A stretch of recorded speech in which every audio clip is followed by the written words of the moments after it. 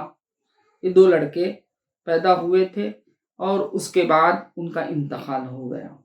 پھر اس کے بعد دوسرا نکاح آپ کا عتیق بن عائد مخزومی سے ہوا. عتیق بن عائد مخزومی سے ان کا نکاح ہوا. پھر ان سے بھی 2 لڑکے پیدا ہوئے. ایک کا نام عبداللہ بن عتیق اور ایک لڑکی ہوئی. ایک لڑکا ہوا اور ایک لڑکی ہوئی. دوسری لڑکی ہندا بنت عتیق. دونوں کا انتقال ہو گیا. پھر چند دن کے بعد عتیق کا بھی انتقال ہو گیا. اب تیسری شادی کے لیے تو عرب کے لوگ منتظر تھے، یہاں تک کہ عرب کے لوگ ان کو خطبہ بھی بھیجے تھے کہ سب پیغاموں کو یعنی پیغامیں بھیجے تھے کہ ہم تیار ہیں آپ سے شادی کرنے کے لیے. ان تمام پیغاموں کو آپ نے ٹھکرا دیا اور یہ طے کر لیا کہ میں اب شادی نہیں کروں گی. جب حضور اقدس صلی اللہ علیہ وسلم کو دیکھا اور حضور پر جب آپ کی نظر پڑی تو آپ کے دل میں آپ کی محبت ہوئی اخلاق و عادات کی وجہ سے. تو وہ محبت اتنی غالب ہوئی کہ وہ چاہتی تھیں کہ آپ سے نکاح کر لیں. تو آپ نے کیا کیا، آپ کی پھوپھی یعنی سرکار دو عالم صلی اللہ علیہ وسلم کی پھوپھی حضرت صفیہ بنت عبد المطلب کو بلایا. وہ کون تھی؟ وہ حضرت خدیجۃ الکبریٰ رضی اللہ تعالی عنہا کی بھاوج تھی یعنی بھائی کی بیوی تھی. عوام بن خویلد کی انہوں بیوی تھی. ان کو بلایا اور ان سے آپ کے بارے میں اور بھی دریافت کیا. تو آپ نے بھی کہا کہ آپ کے جیسا تو کوئی نظر نہیں آتا، کیونکہ عرب میں جھوٹ اور دھوکے بازی وغیرہ وغیرہ بہت ہے. اس کے باوجود بھی ہم نے دیکھا کہ سرکار دو عالم صلی اللہ علیہ وسلم میں کچھ بھی ایسی باتیں نہیں تھی. تو پھر انہوں نے نفیسہ بنت امیہ کے ذریعے خود سرکار دو عالم صلی اللہ علیہ وسلم کے پاس نکاح کا پیغام بھیجا اور حضور سے فرمایا کہ میں نے آپ کے اچھے اخلاق اور آپ کی سچائی کی وجہ سے آپ کو پسند کیا. تو دیکھیے یہاں بھی میں کچھ باتیں کہتے ہوئے آگے بڑھتا ہوں کہ جو بھی آپ لوگ بھی رشتہ کرنا ہے یا کچھ بھی کرنا ہے، دوستی بھی رکھنا ہے، تو یاد رکھیں اخلاق والوں سے دوستی رکھیں. بات سمجھ میں تبھی پاکی پاک رہے گی ہر چیز. بد اخلاقیوں کے ساتھ آپ اگر دوستی کر لیں گے تو وہ بد اخلاقیاں آپ ہمارے اندر داخل ہو جائیں گی. تو جب بھی کسی کو دوست بناتے ہو تو بھی یہ دیکھو کہ وہ دوست کون ہے، کیسا ہے، اخلاق والا ہے کہ نہیں اخلاق والا ہے. اچھی اخلاق رکھتا ہے تو اس سے دوستی رکھو، اگر بد اخلاقی ہے تو اس سے دوستی مت رکھو. بات سمجھ میں، کیونکہ اس کی بد اخلاقی تمہارے اندر داخل ہو جائے گی. اور پھر میں یہاں دیکھیے کسی کو رشتہ بھی لگانا ہے یعنی رشتہ کرنا ہے تو یہ بھی خیال رکھے کہ یہاں اخلاق کو دیکھی جا رہی ہے. بات سمجھ میں. تو سرکار دو عالم صلی اللہ علیہ وسلم کے اخلاق کی وجہ سے ان کا دل مائل ہو گیا اور یہ تیار ہو گئی آپ سے نکاح کرنے کے لیے.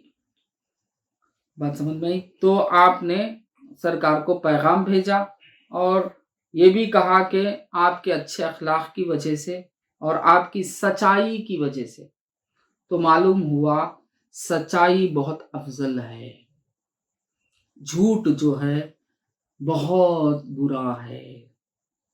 تو ہمارے زندگی میں جتنا ہو سکے کیا میں تو یہ کہوں گا